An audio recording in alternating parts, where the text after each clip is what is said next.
Students, आज के video में हम पेपर 2 के एग्जाम के वक्त आप लोगों को जो क्वेश्चन का आंसर बुकलेट मिलता है वो किस तरह का होता है वो मैं आप लोगों को स्क्रीन में दिखा रही हूँ।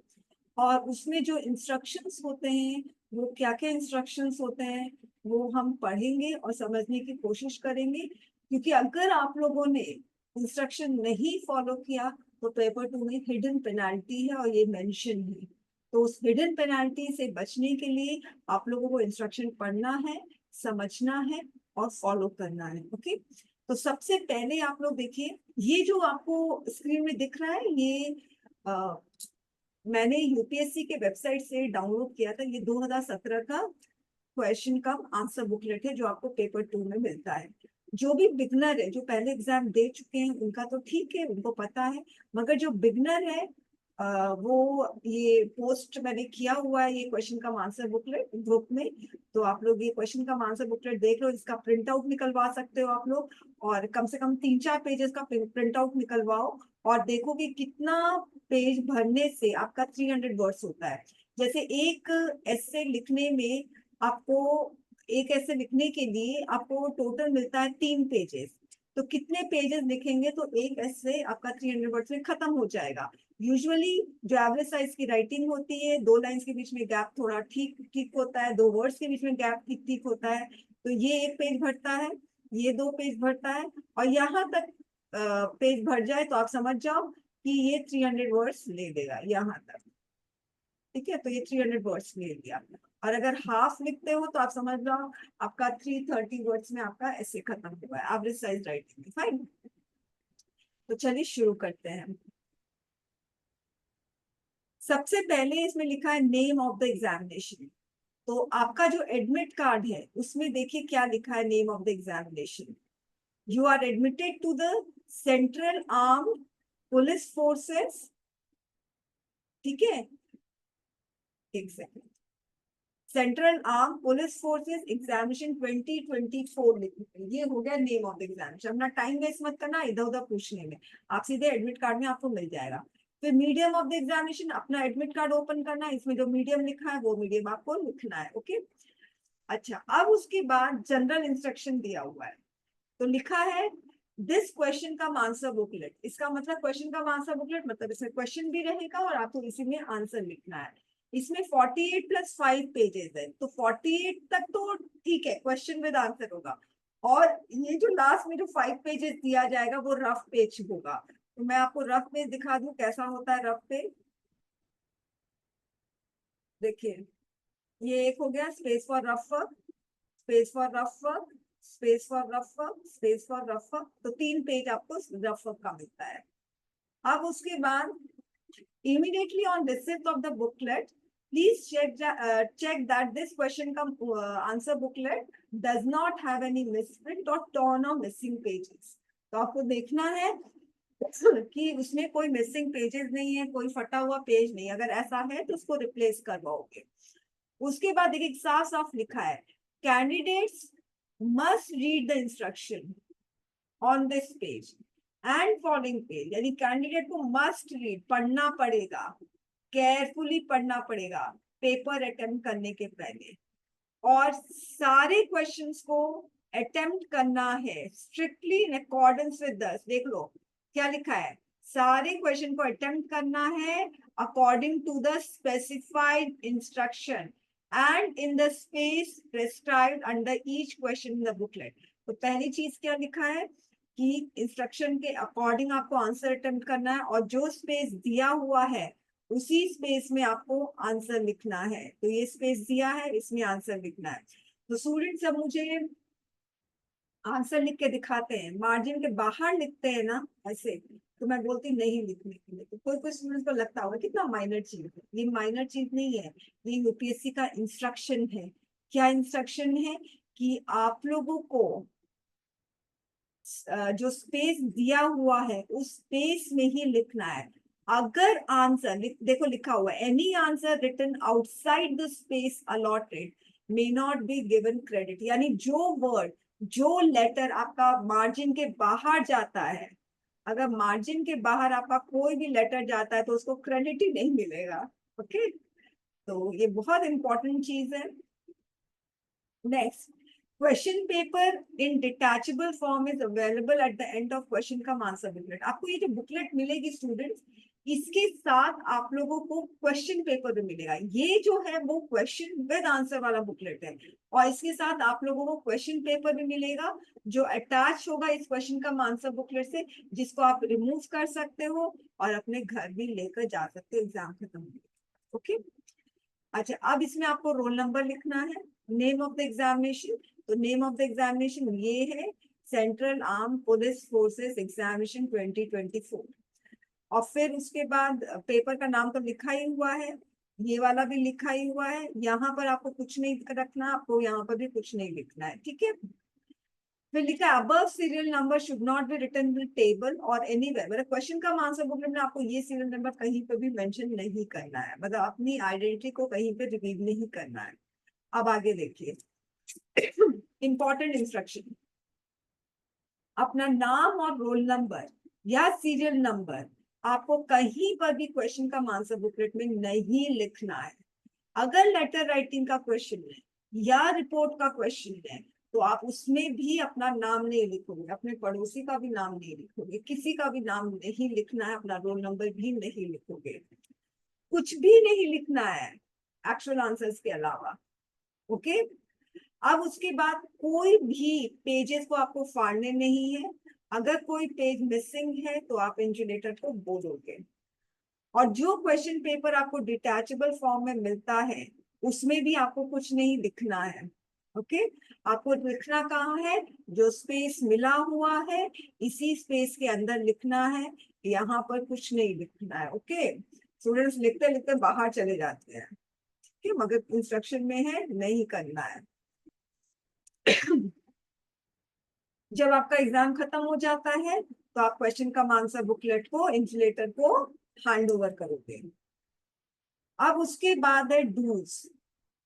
फिर से बोल रहा है read the instruction on the cover page and specific instruction to this question paper mention the next page of this booklet carefully and strictly follow them. बार बार कह रहा है इंस्ट्रक्शन पढ़ो और फॉलो करो।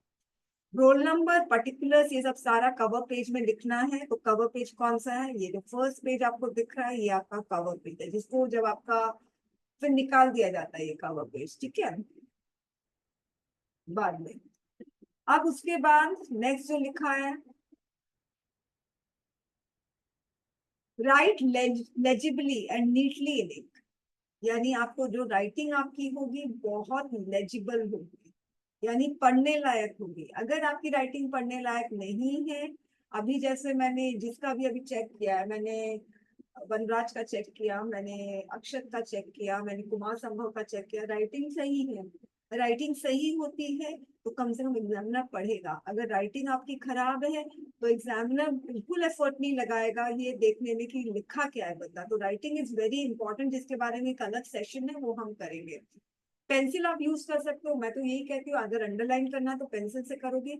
रफ वर्क करना है तो आप लोग जो ब्लैंक पेजेस प्रोवाइड किया गया है eight the end of the booklet उसमें रफ वर्क करोगे।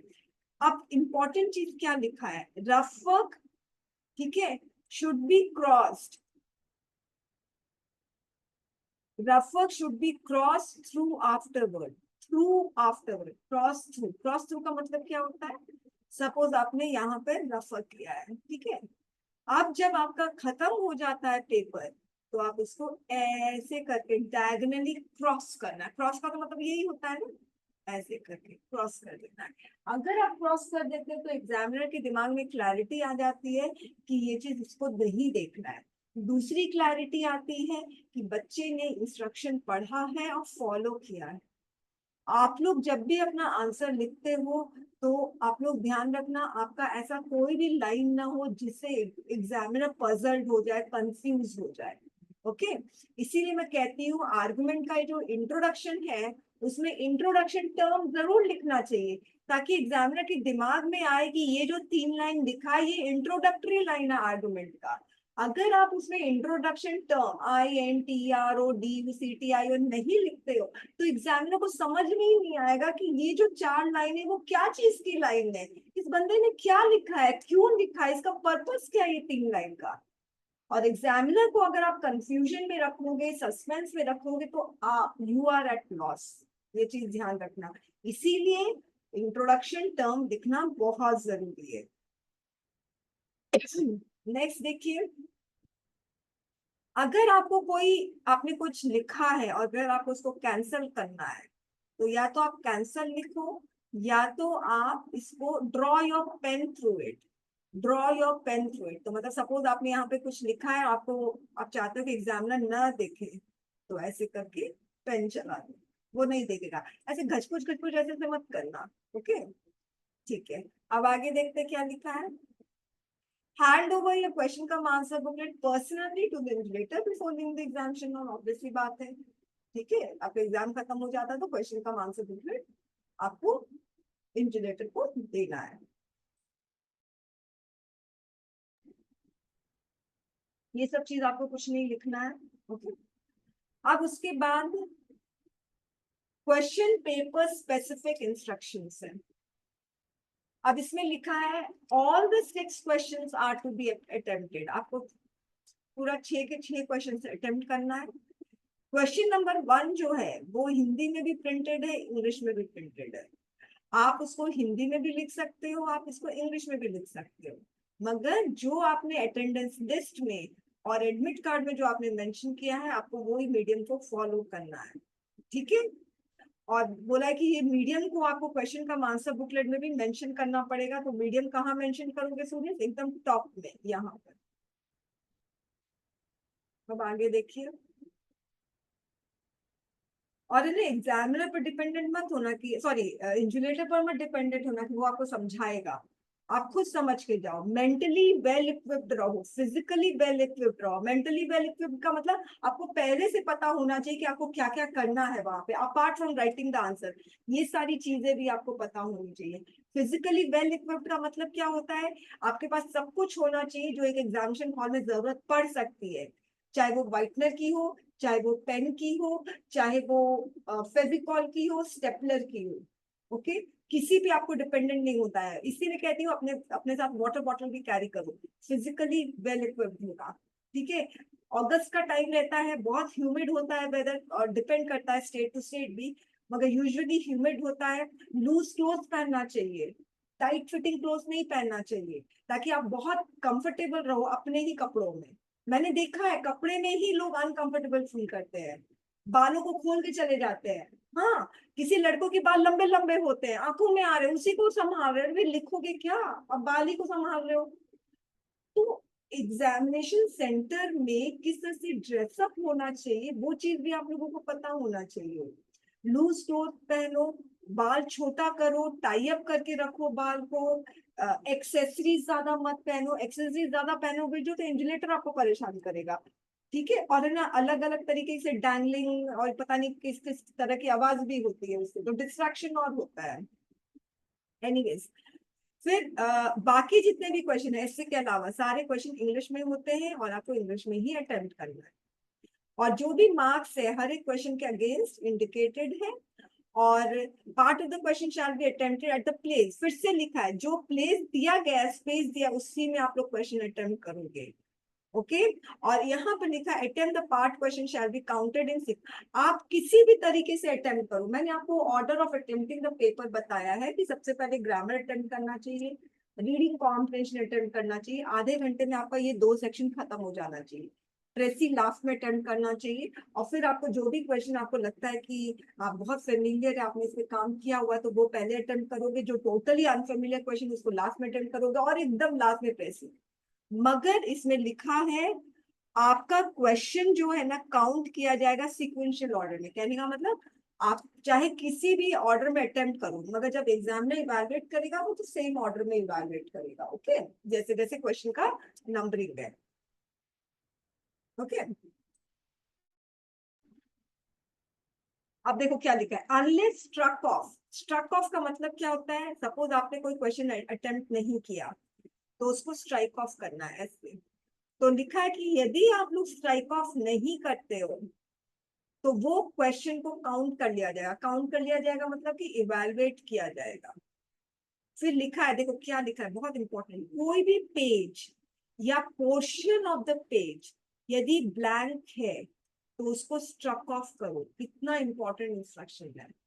कोई भी पेज या पोर्शन ऑफ पेज ब्लैंक है तो उसको स्ट्रक ऑफ करो।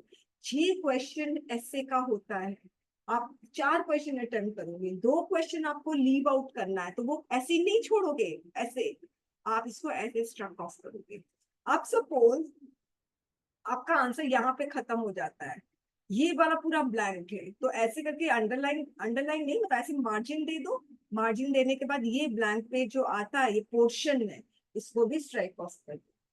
ये इंस्ट्रक्शन है, इसको फॉलो करो। इनफैक्ट मेरा जो ऑनलाइन टेस्ट सीरीज प्रोग्राम है उसमें जो बच्चे अटेम्प्ट करते हैं क्वेश्चन, अगर वो लोग स्ट्राइक ऑफ नहीं करते हैं तो टेलीफोनिक फीडबैक के वक्त मैं उन लोगों को बताती हूँ इसको स्ट्राइक ऑफ करना बहुत जरूरी है जो क्वेश्चन आपने अटेम्प्ट नहीं किया है। ओके, अच्छा, अब उसके बाद ये चीज आप लोगों को क्लियर हो गई। अब हम आगे बढ़ते हैं। अब इंस्ट्रक्शन देखिए, क्वेश्चन स्पेसिफिक इंस्ट्रक्शन है।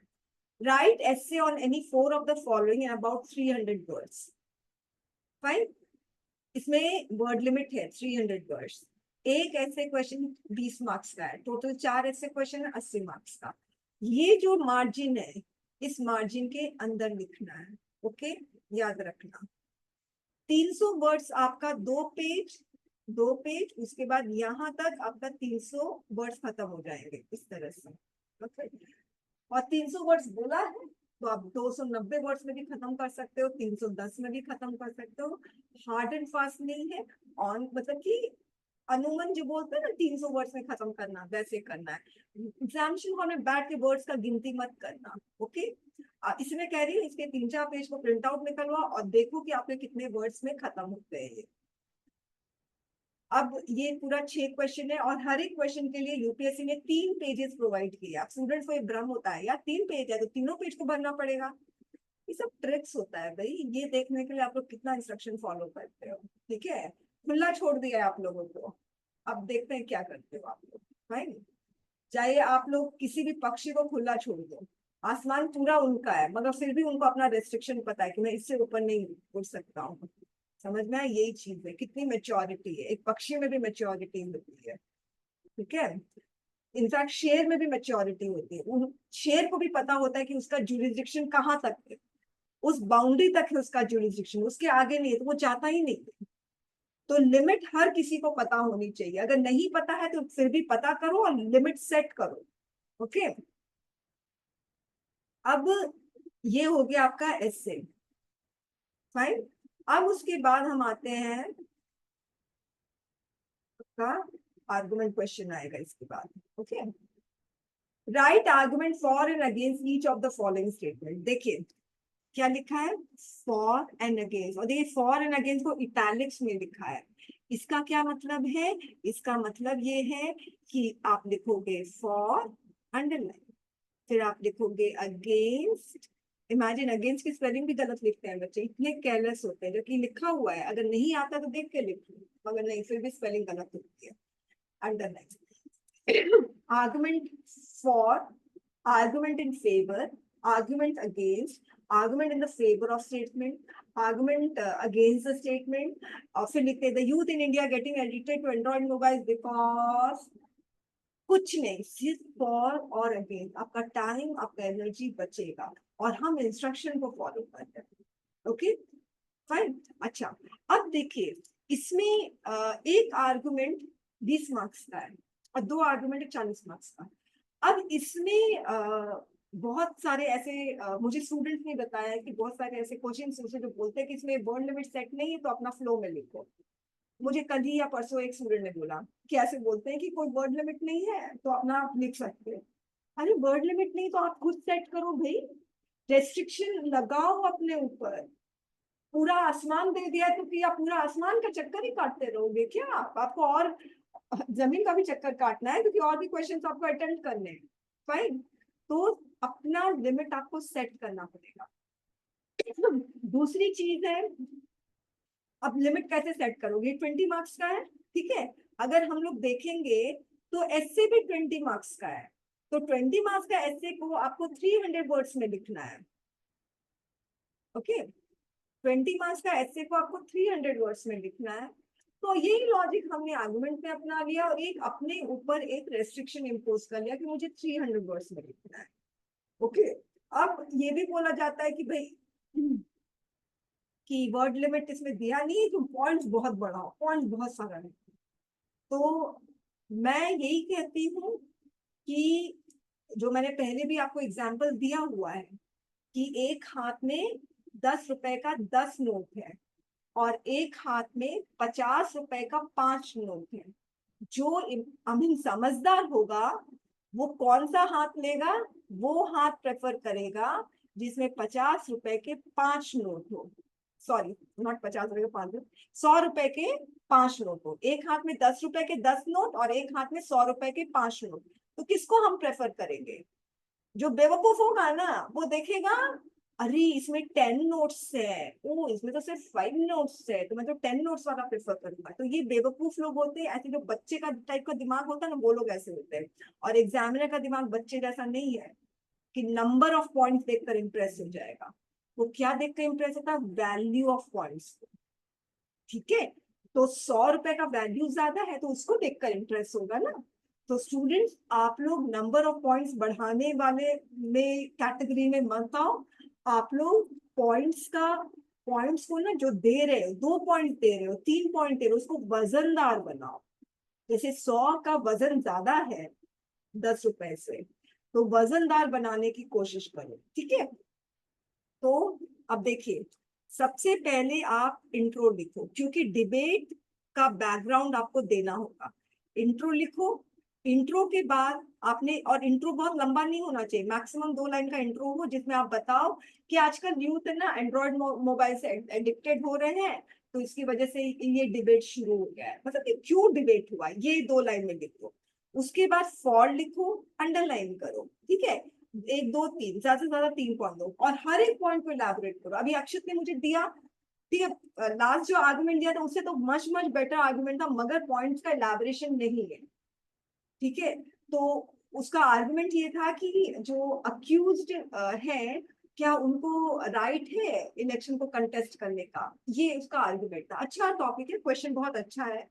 तो आप बहुत सारे ऐसे अक्यूज जो हैं उनका आप नाम ले सकते थे, मगर आपने किसी भी ऐसे पॉलिटिशियन का नाम नहीं लिया जो अक्यूज्ड है और इलेक्शन कंटेस्ट किया है, या जो अक्यूज्ड है इलेक्शन कंटेस्ट करने नहीं दिया है। तो आप ऐसे एग्जाम्पल दे सकते थे, मगर आपने, आपका पॉइंट वजनदार है ही नहीं क्योंकि आपने एविडेंस दिया ही नहीं। तो एविडेंस देना चाहिए, ठीक है। उसके बाद आप अगेंस्ट लिखो। अगेंस्ट में भी आप एक, ज्यादा से ज्यादा 2 पॉइंट, सॉरी कम से कम 2 पॉइंट, ज्यादा से ज्यादा 3 पॉइंट यहाँ पे दे दिया। अब उसके बाद यहाँ पे आप कंक्लूजन लिखोगे। अब फिर कंक्लूजन में मैंने बच्चों का क्या देखा है कि CONCLUSION,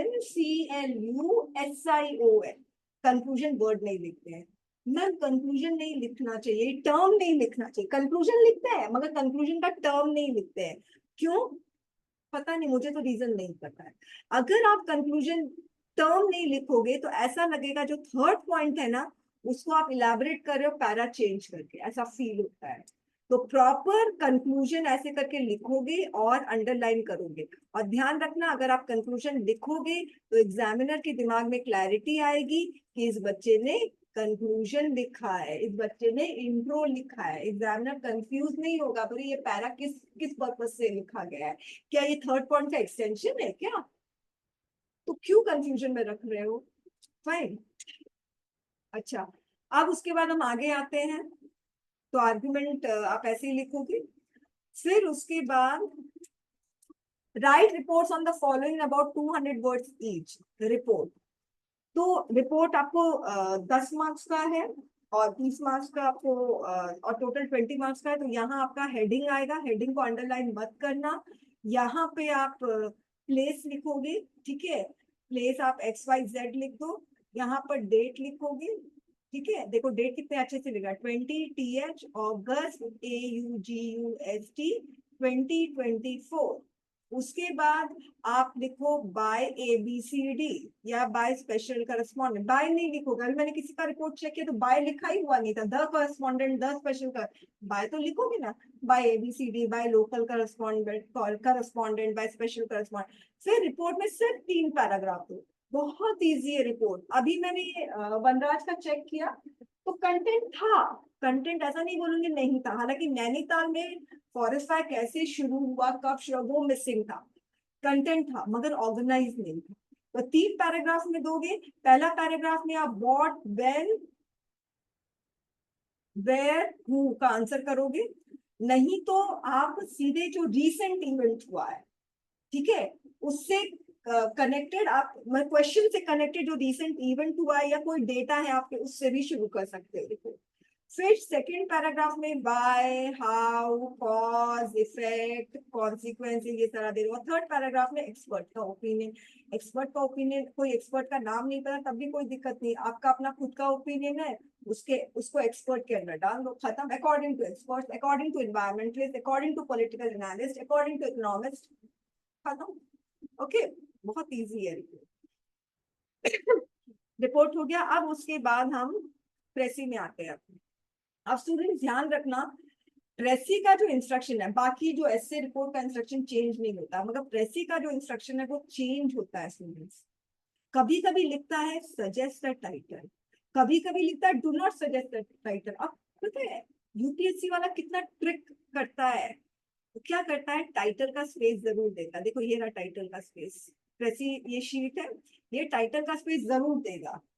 और फिर ये देखता है कि कैंडिडेट ने इंस्ट्रक्शन पढ़े हैं कि नहीं, और जो कैंडिडेट इंस्ट्रक्शन नहीं पढ़ता है, उन लोगों को आदत अगर होती है तो वो लोग क्या करेंगे, टाइटल दे देंगे, और एग्जामिनर को तुरंत समझ में आ जाएगा कि ये बहुत इररिस्पॉन्सिबल, बहुत केयरलेस है, इसने इंस्ट्रक्शन नहीं पढ़ा है। ये इंप्रेशन पड़ गया, कहीं ना कहीं वो इसके मार्क्स जरूर काटेगा, ये चीज ध्यान रखना। इसीलिए प्रेसी का इंस्ट्रक्शन अच्छे से पढ़ो। क्या लिखा है प्रेसी के इंस्ट्रक्शन में, attempt precis of the given time 1/3, 1/3 दिया है, तो आप देखो ये 381 वर्ड्स है, 381 वर्ड्स का 1/3 कितना होगा, 127 होगा।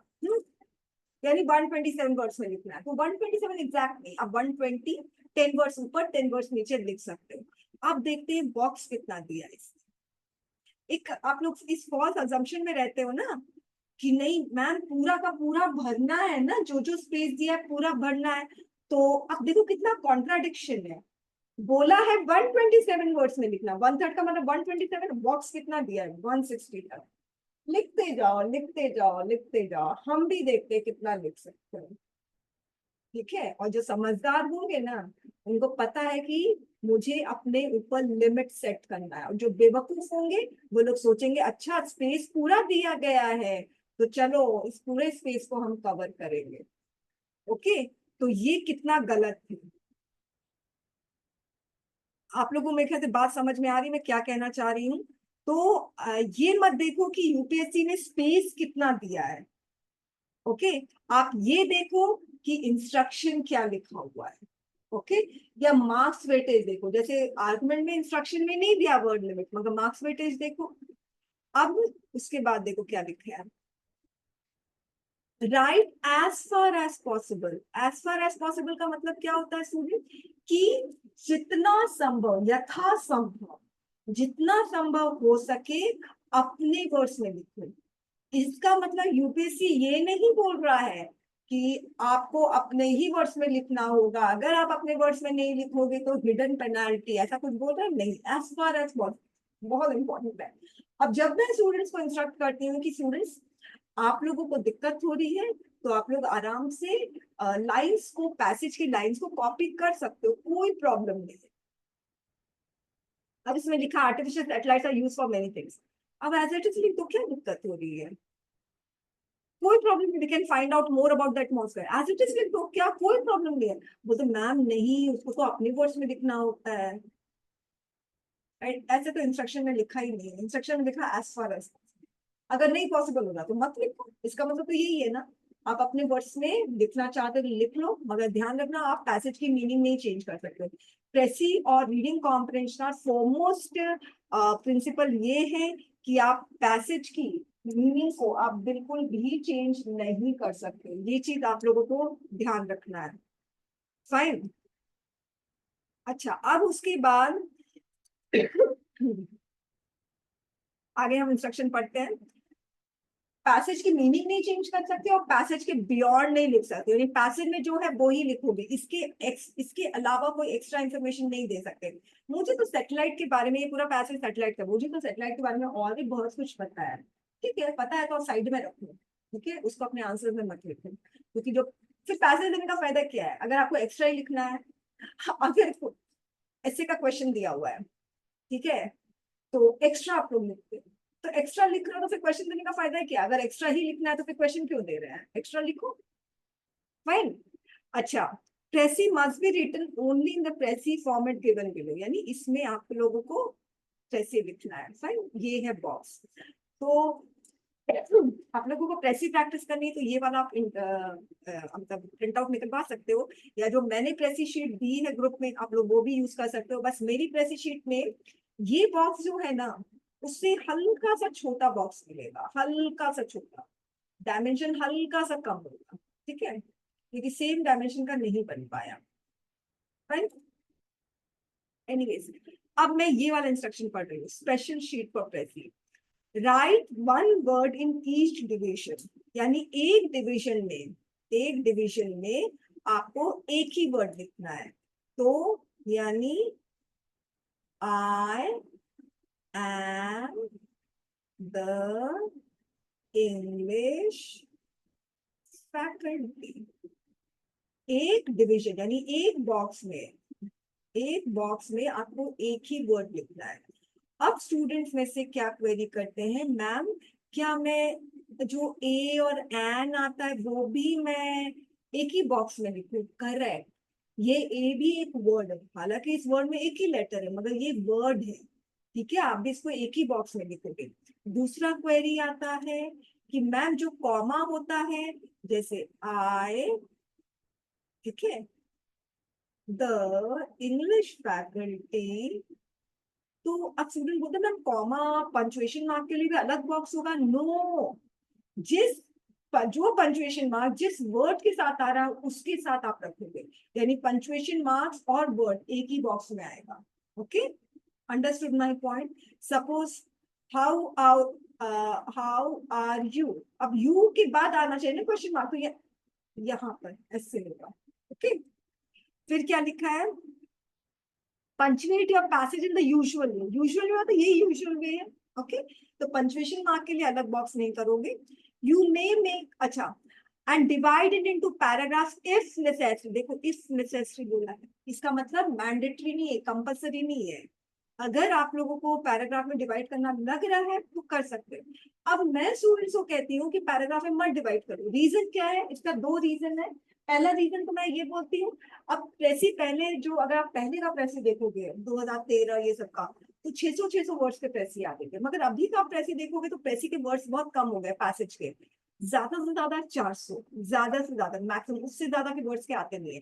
तो आपको कितने वर्ड्स में आपको लिखना होगा? 300 वर्ड्स के आते हो 100 वर्ड्स में लिखना होगा, और 400 के होंगे तो कितना होगा?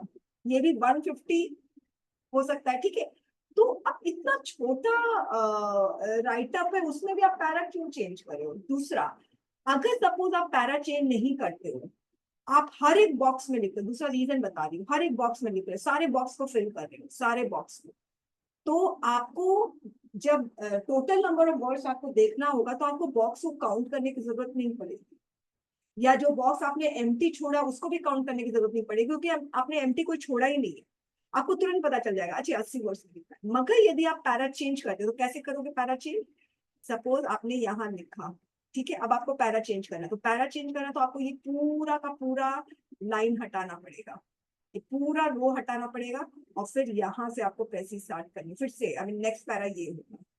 तो ना बहुत बेकार लगता है, मैं सही कह रही हूँ। और फिर दूसरा है, फिर अलग से टाइम दो इसको, आप समझ रहे, इसको है ना काउंट नहीं करना है तो आप इसको टोटल नंबर ऑफ बॉक्स को फिर माइनस एम्प्टी बॉक्स, तो फिर बेकार टाइम एनर्जी वेस्ट होता है, इसीलिए मैं बोलती पैरा चेंज मत करो। अब नेक्स्ट में देखो क्या लिखा है, you may make a rough copy first if you so wish. देखो कितना ट्रिकी है यूपीएससी वाला। क्या बोल रहा है? You may make a rough copy first if you so wish on the rough pages in the answer book. ये बहुत इंपॉर्टेंट है। जिसने वाकई में प्रैक्टिस की है प्रेसी लिखना, उसको अच्छे से पता है कि पैसेज को पढ़कर डायरेक्ट प्रेसी शीट में लिखना इम्पॉसिबल है। ओके, जिसने वाकई में जेन्युइनली प्रैक्टिस की है। मैं भी जब अब जैसे 2024 का एग्जाम होगा तो मुझे क्वेश्चन सॉल्व करना होगा, तो मैं क्वेश्चन सॉल्व करूंगी।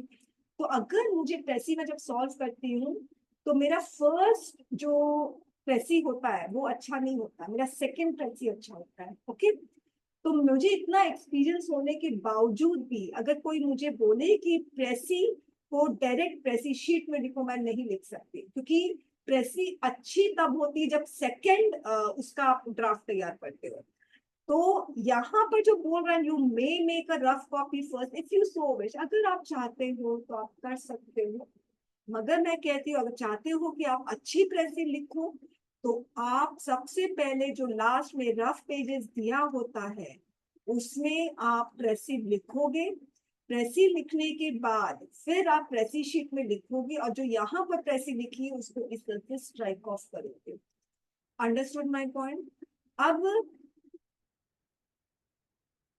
ये पता है ये बहुत जरूरी है।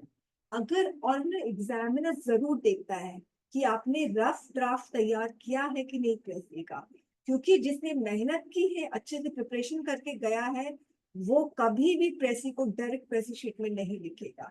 तो एग्जामिनर अगर आपका प्रेसी देखता है रफ पेजेस में तो उसको पता चल जाता है ये कैंडिडेट ने प्रिपेयर करके प्रेसी ये लिख रहा है, इसने पहले से प्रिपरेशन की है, इसको इसको जानकारी है कि प्रेसी डायरेक्ट प्रेसी शीट में नहीं लिखा जा सकता है।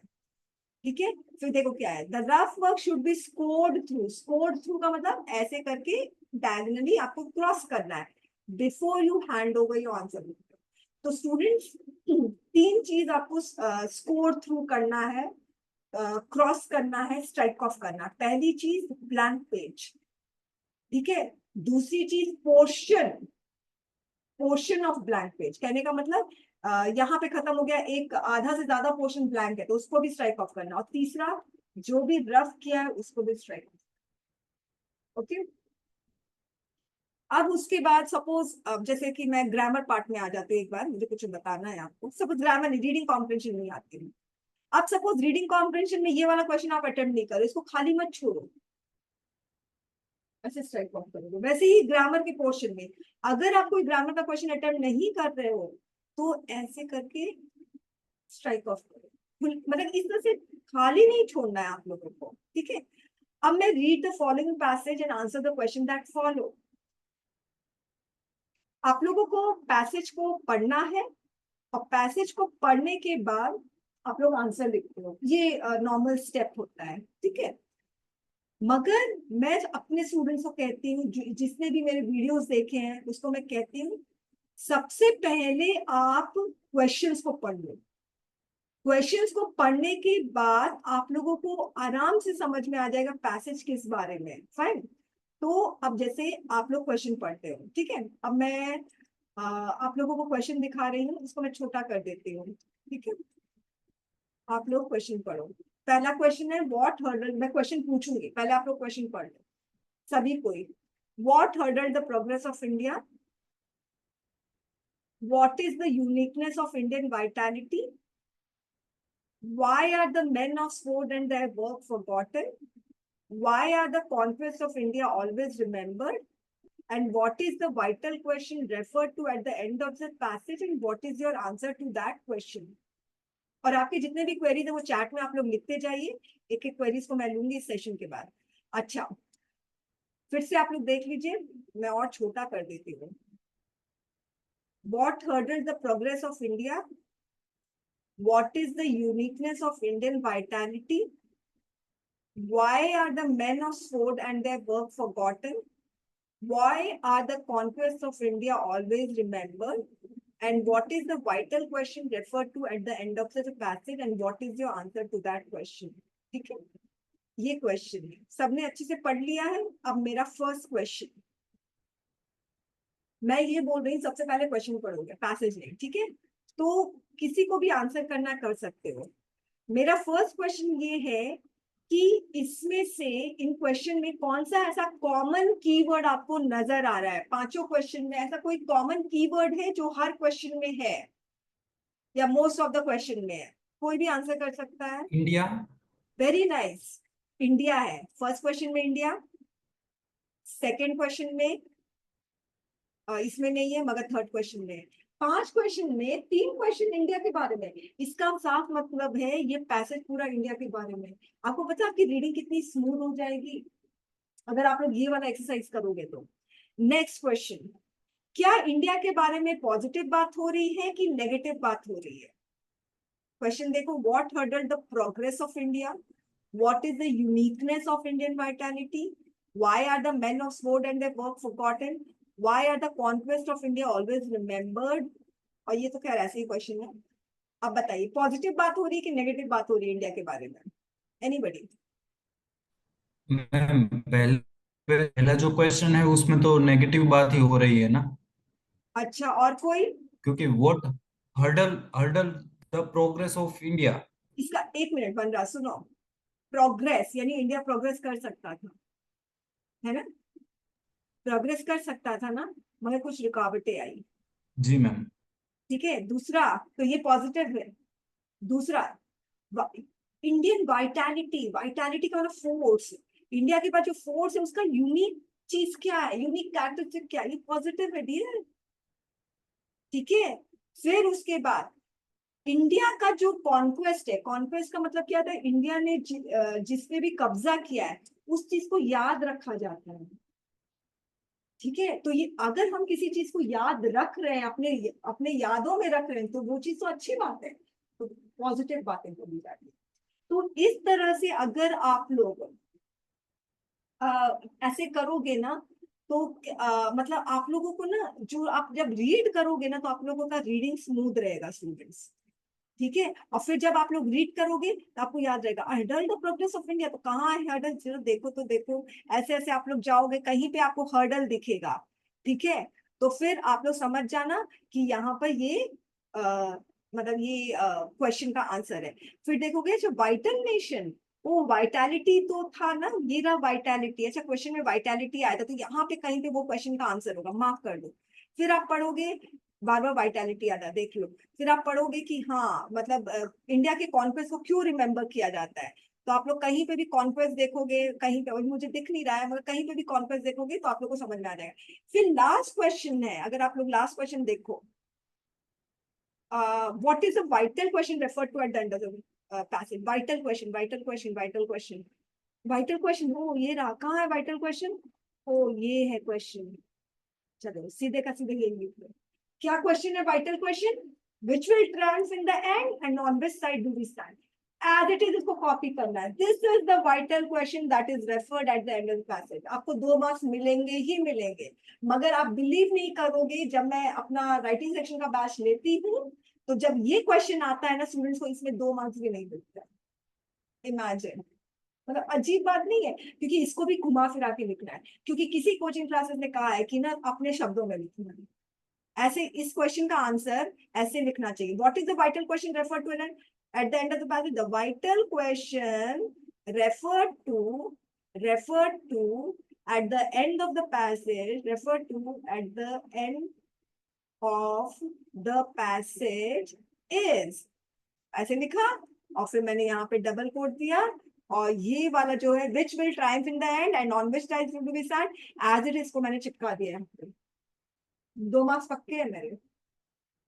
मगर नहीं, पूरा पेज भरना है ना। यूपीएससी में देखो पूरा पेज दिया है, तो हम लोगों को पूरा पेज भरना है, 4 4 मार्क्स का है। तो भाई प्रेसी भी 160 बॉक्सेस है, उसको भी पूरा भर दो। स्टूडेंट समझदार बनो, मैच्योर बनो, ठीक है? तो आपको इसमें पूरे मार्क्स मिलेंगे। अब मैं और आपको बताऊंगी इससे concern, what is your answer to that question? ठीक है, आंसर टू दैट क्वेश्चन। तो आंसर क्या है आपका? आप फिर यहाँ पर देखोगे, खैर आपको ये जब पूरा पढ़ोगे तब आपको समझ में आएगा। एनीवेज अब क्वेश्चन जो स्टूडेंट्स इस रीडिंग कॉम्प्रिहेंशन से पूछते हैं वो ये है कि मैम मैम 4-4 मार्क्स का है तो ज्यादा ज्यादा लिखना होगा ना। पहला तो मैं यही बोलती हूँ स्टूडेंट्स को, सारे क्वेश्चन 4 मार्क्स के हैं तो सबका लेंथ ऑफ आंसर भी सेम होना चाहिए, ऐसा है बिल्कुल नहीं। दूसरा, मैम इतना ज्यादा स्पेस दिया, देखिए मैम कितना सारा स्पेस है, पूरा आधा पेज है तो पूरा कवर करना होगा ना। ठीक है, तो स्टूडेंट्स मेरा आंसर यही है, जो पूछा जा रहा है ना वो ही जवाब दो। छोटे बच्चे मत बनो, छोटे बच्चों से पूछा जाता है ना तुम कहाँ रहते हो, तो पूरा राम कहानी सुना देगा वो, जो बहुत बोलने वाला होता है। ओके, और उसमें से ढूंढो कहाँ है आंसर, वैसे ही आप सारा लिख दो और एग्जामिनर को बोलो now search, now find out where the answer is, real answer is, find. Small baby types का ना एटीट्यूड नहीं रखना चाहिए, है ना, समझदार बनो। अब जैसे मैं आप लोगों को बताती हूँ, ये है 2013 का सीएपीएफ का प्रीवियस ईयर का क्वेश्चन पेपर आप लोगों को जो दिख रहा है। ठीक है, अब एक स्टूडेंट है फर्स्ट क्लास में, उसने मुझसे पूछा था कि मैम रीडिंग कॉम्प्रिहेंशन के क्वेश्चन का वन लाइन में कैसे आंसर करे, मैम इतना सारा स्पेस दिया रहता है तो कैसे आंसर करे वन लाइन में। ठीक है, अब ये है 2013 का, राइट। अब देखिए ये वाला question, who were the writers whom he considered as masters, he का मतलब गांधी है। who were, अगर आप लोग क्वेश्चन पढ़ोगे तो आप लोग को पता चल जाएगा ये पूरा पैसेज गांधी जी के बारे में है, पूरा पैसेज। ठीक है, पहले से ही पता चल जाएगा। उसके बाद आप पढ़ोगे तो आपको पता चलेगा गांधी जी को कैसे कैसे इन्फ्लुएंस कर रहे थे। तो who were the writers whom he considered master, यानी गांधी जी को कौन, गांधी जी किसको मास्टर कंसिडर करते थे, ये पता है, ये एक ही लाइन में आंसर होगा। ठीक है, अब हम इसका आंसर देखते हैं।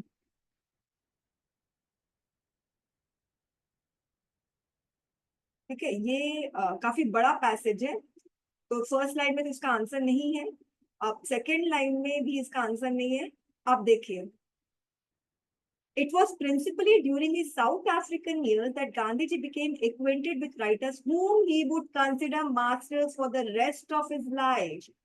तो कौन कौन है, रस्किन, थॉरियो, कारपेंटर, टॉल्स्टॉय, ये चार है। तो अगर ये क्वेश्चन है कि who were the writers whom he considered as master, तो इसका आंसर होगा Gandhi ji considered Ruskin, Thoreau, Carpenter, Tolstoy, Gandhi ji considered these writers as his masters. ये क्वेश्चन का आंसर खत्म हो गया है, मत लिखो, और ये एक लाइन का आंसर है। आप चाहो तो इसमें 3 आउट ऑफ 3 लेकर आ सकते हो, मगर नहीं, अरे पूरा स्पेस भरना पड़ेगा ना, और एक्स्ट्रा लिखोगे आपका एक्स्ट्रा मार्क्स कटेगा। आप एग्जामिनर का, आपको कोई हक नहीं बनता एग्जामिनर का टाइम वेस्ट करने का। वो एक्स्ट्रा क्यों पढ़ेगा जब उसको पता है कि एक लाइन में आंसर है, तो वो 2 लाइन क्यों पढ़ेगा। नेक्स्ट देखो, who was Gandhi ji personal guru, Gandhi जी का पर्सनल गुरु कौन है, अब उसको आपको एक ही लाइन में बताना, उसका नाम बताना है। और गांधी जी के पर्सनल गुरु कौन है, तो यहाँ पर ये रहा, रायचंद भाई was Gandhi ji personal Guru, full stop, खत्म हो गया इसका आंसर। अब आप बोलोगे मैम एक लाइन में कैसे आंसर करे, पूरा स्पेस भरना है ना, 4-4 मार्क्स का है। अरे भाई जब क्वेश्चन ही डिमांड कर रहा है एक लाइन का, तो हम क्या कर सकते हैं। ओके, तो स्टूडेंट्स ये एक है, मैं आपको 2020 का भी दिखाती हूँ अभी रिसेंट। ये 2020 का है, और ये पैसेज है। ये पैसेज अगर आप लोग सिर्फ क्वेश्चन ही पढ़ोगे तो आपको समझ में आ जाएगा कि ये पैसेज पूरा माउंट एवरेस्ट के बारे में, माउंट एवरेस्ट। ओके, फिर क्लीन अप टाबाइडू, ये माउंटेन। ठीक है, ठीक है, क्लाइंबर्स, तो ये पूरा माउंट एवरेस्ट के बारे में। पहला क्वेश्चन देखो, what does the garbage on mount Everest consist of. आप बिलीव नहीं करोगे स्टूडेंट्स, इसमें 4 आउट ऑफ 4 लेकर आ सकते हैं, मगर नहीं लाना है हमें तो। ठीक है, आप देखिए,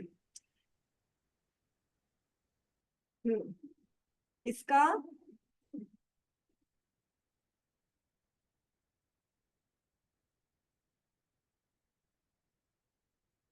यहाँ पर है, बजट एक्सपीडिशन कंपनी चार्ज इतना पर climber, cutting cost including waste removal.